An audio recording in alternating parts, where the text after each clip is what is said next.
নমস্কার, memory.com-এর আরও একটি নতুন ভিডিওতে আপনাদের সকলকে স্বাগত জানাই। আজ থাকছে মানা গ্রামের ভিডিও। মানা প্রাকৃতিক এবং ঐতিহাসিক দুদিক দিয়েই ভারতের পর্যটনের একটি অতি গুরুত্বপূর্ণ অংশ হলো এই মানা গ্রাম। কারো কারো মতে মানা হচ্ছে ইন্ডিয়ার প্রথম গ্রাম, আবার কারোর মতে ভারতের শেষ গ্রাম। এই মানা গ্রামে বসেই ব্যাসদেবের আদেশে গণেশ রচনা করেছিলেন মহাভারত। এই মানা গ্রামেই একমাত্র দেখা মেলে সরস্বতী নদীর, আবার এখানেই পাতালেও প্রবেশ করেছেন সেই সরস্বতী নদী। এই মানা গ্রামে থেকেই পাণ্ডবেরা মহাপ্রস্থানের পথে গমন শুরু করেছিলেন। তাহলে সব নিয়ে আজকে আমাদের এই গল্প থাকছে মানা গ্রামকে ঘিরে। পুরোটা দেখুন, আশা করি ভালো লাগবে, আর ভালো লাগলে চ্যানেলটা সাবস্ক্রাইব করতে ভুলবেন না।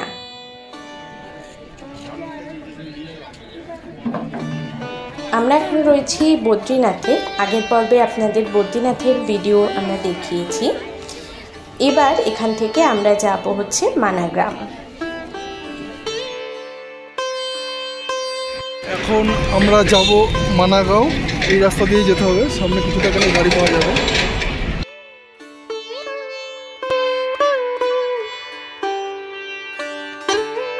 মানা গ্রামকে আগে ভারতের শেষ গ্রাম বলা হতো, যেহেতু এটা চীনের তিব্বত এবং ভারতের বর্ডারে অবস্থিত, কিন্তু বর্তমানে এটিকে ভারতের প্রথম গ্রাম বলা হয়।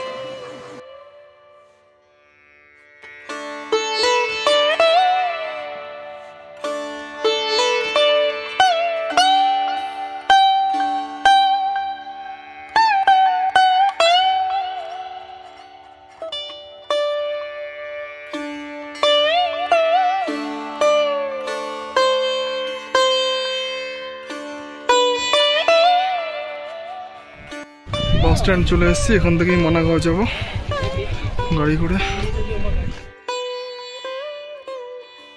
বদ্রীনাথ থেকে মানা গ্রামের দূরত্ব প্রায় 4 কিলোমিটার মতো, আর যেতে 10 থেকে 15 মিনিট মতো সময় লাগে। আর এক্ষেত্রে গাড়ি ভাড়াও খুব বেশি না, পার হেড 50 টাকা মতো গাড়ি ভাড়া নেয়। আর আপনারা মাত্র 10 থেকে 15 মিনিটের মধ্যেই মানা গ্রামে পৌঁছে যেতে পারবেন। যাত্রাপথটা সংক্ষিপ্ত হলেও রাস্তার দুধারের দৃশ্য কিন্তু অসাধারণ।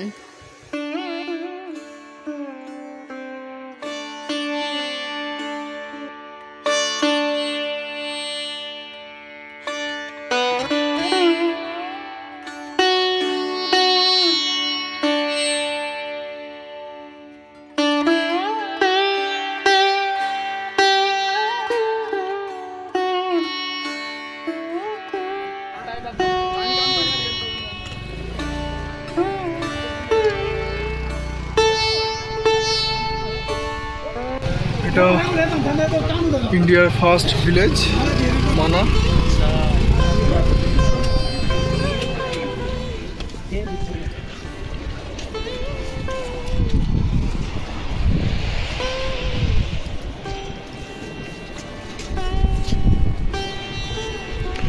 ওটা আর্মি এরিয়া। এখানে একটা ফলস আছে, এখানে দেখি কতটা দূর। মানা গ্রাম থেকেই যাওয়া যায় বসুধারা ওয়াটারফলসে। 7 কিলোমিটার মতো ট্রেক করে এই ওয়াটারফলসে পৌঁছাতে হয়। এই ওয়াটারফলসকে ঘিরে বেশ কিছু পৌরাণিক কাহিনী যেরকম রয়েছে, সেরকমই বলা হয় এই ঝর্ণার জল সবার গায়ে পড়ে না। যাদের গায়ে এই ঝর্ণার জল পড়ে তারা খুব পুণ্যবান হয়ে থাকেন। আর পৌরাণিক কাহিনী অনুসারে পঞ্চপাণ্ডব যখন মহাপ্রস্থানের পথে গমন করেছিলেন, তখন সহদেব এই বসুধরা ওয়াটারফলসের সামনেই তার দেহ রাখেন।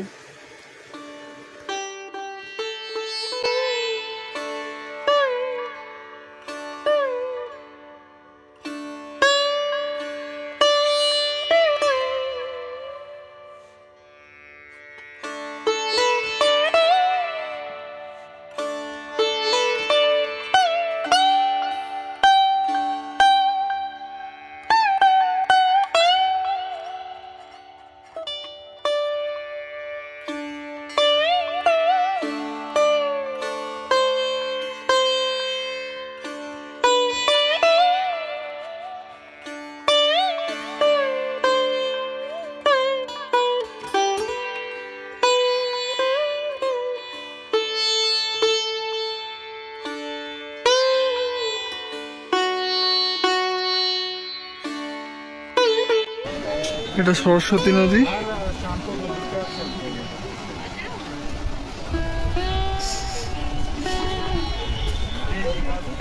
এই সাইড দিয়ে গেলে গণেশ গুফা আর ব্যাস গুফা দেখে আসি।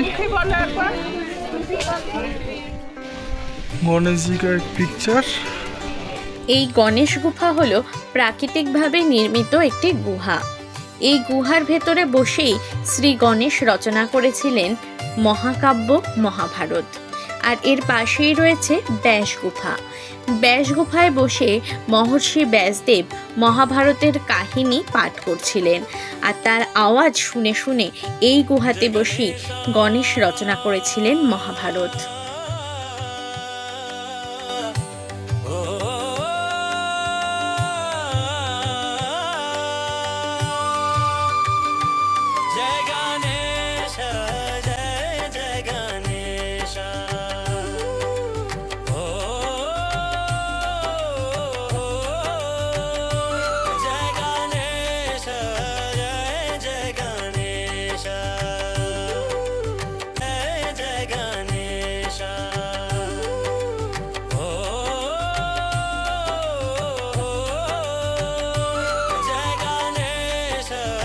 গণেশ গুফা দেখা শেষ করে আমরা এবার রওনা দিলাম সরস্বতী নদী দেখার জন্য। মানা ভিলেজে হলো একমাত্র জায়গা যেখান থেকে এই সরস্বতী নদীর দেখা মেলে। এরপর এই নদী পাতালে প্রবেশ করেছে এবং অলকানন্দার সঙ্গে মিলিত হয়েছে। আর পথে যেতে যেতে এরকম অনেক দোকান দেখতে পেলাম। এখানকার যারা স্থানীয় অধিবাসী তারা এই শীতবস্ত্রগুলো এখানে বিক্রি করে থাকেন। এখানে কিন্তু জিনিসের দাম আমার তুলনামূলকভাবে অন্যান্য জায়গার থেকে অনেক কমই লেগেছে, তাই আপনারা যদি চান এখান থেকে কিন্তু টুকটাক কেনাকাটাও করতে পারেন। উপর দিয়ে ইন্ডিয়া বর্ডারের রাস্তা গেছে। চায়নার বর্ডার এখান থেকে অনেক দূর, প্রায় 50 কিলোমিটার। এটা বর্ডার না, লাস্ট ভিলেজ বা ফার্স্ট ভিলেজ ইন্ডিয়ার। এই রাস্তা দিয়ে ভীমপুল, দেখি কতটা দূরে।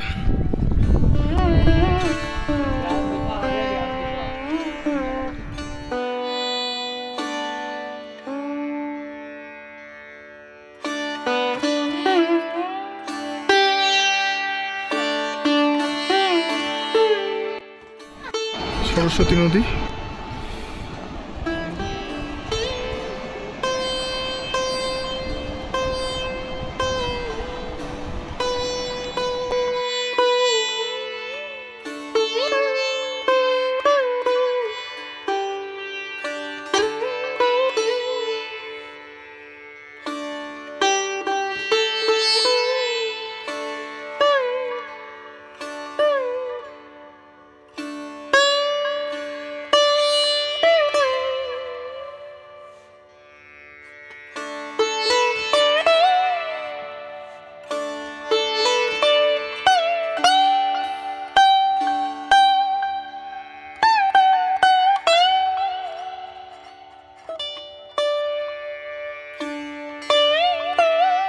সরস্বতী নদী দেখতে দেখতে এবার এসে পৌঁছালাম সরস্বতী নদীর উৎপত্তিস্থলে। এখানে এই দুই পাথরের মাঝখান থেকে সরস্বতী নদীর উৎপত্তি হয়েছে বলা হয়। এইখান থেকেই সরস্বতী নদী দেখা যায়।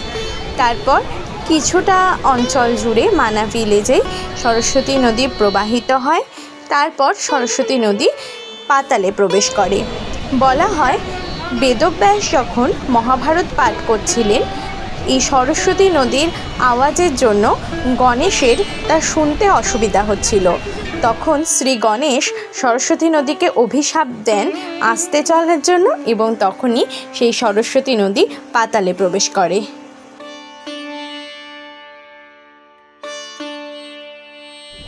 এটাই ভীমপুল, যেখানে সরস্বতী নদী জলটা এসে পড়ছে।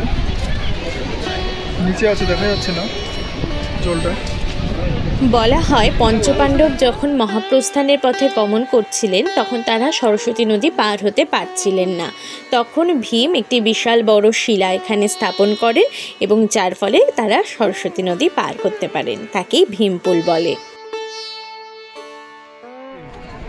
5 পাণ্ডব।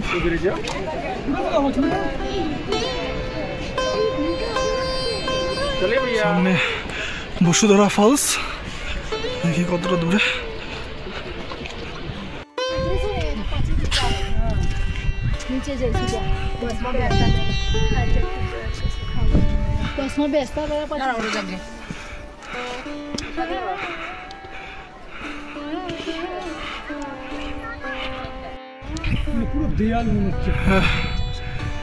বাপরে বাপ, কত উঁচু, ভিডিওতে তো বোঝা যায় না। হ্যাঁ, মানা ভিলেজ, সরস্বতী নদীর ওই পার থেকে, এটা উল্টো দিক থেকে চলছে। এখানে বসুধরা ফলস আছে, একটু গেলেই পাবো, আমার পিছন দিকে, মানে ক্যামেরার উল্টো দিকে অ্যাকচুয়ালি।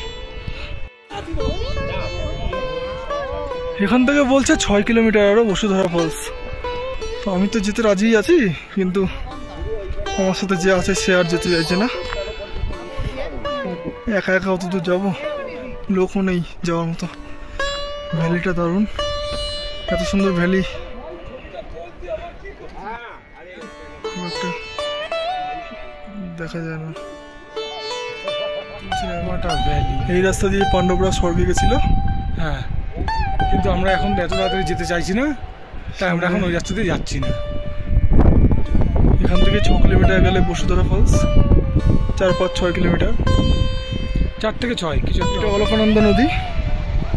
একটুখানি সামনে গিয়েই বাদিকে সরস্বতী নদীর সাথে মিলে গেছে, মানে সরস্বতী এসে অলকানন্দায় মিলে গেছে একই। আর জায়গাটা যা সুন্দর, দুজন মিলে এটা বলে তো বোঝানো যাবে না, এত সুন্দর ভ্যালিটা।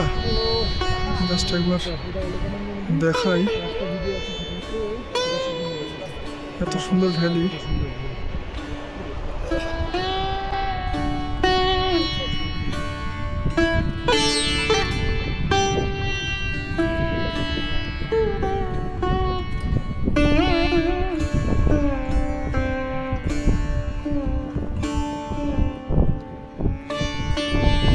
এখানে অলকানন্দার সরস্বতী মিশে গেছে একসাথে।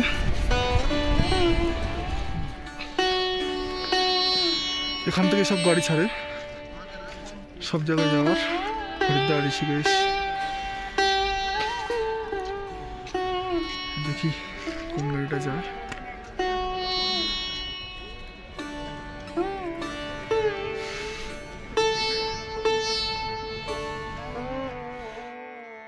আজকের গল্প তাহলে এখানেই শেষ করি। ভিডিওটা ভালো লাগলে অবশ্যই ভিডিওটি লাইক করে কমেন্ট করে জানাবেন, আর চ্যানেলটা সাবস্ক্রাইব করতে ভুলবেন না। দেখা হচ্ছে পরের একটি ভিডিওতে। ধন্যবাদ।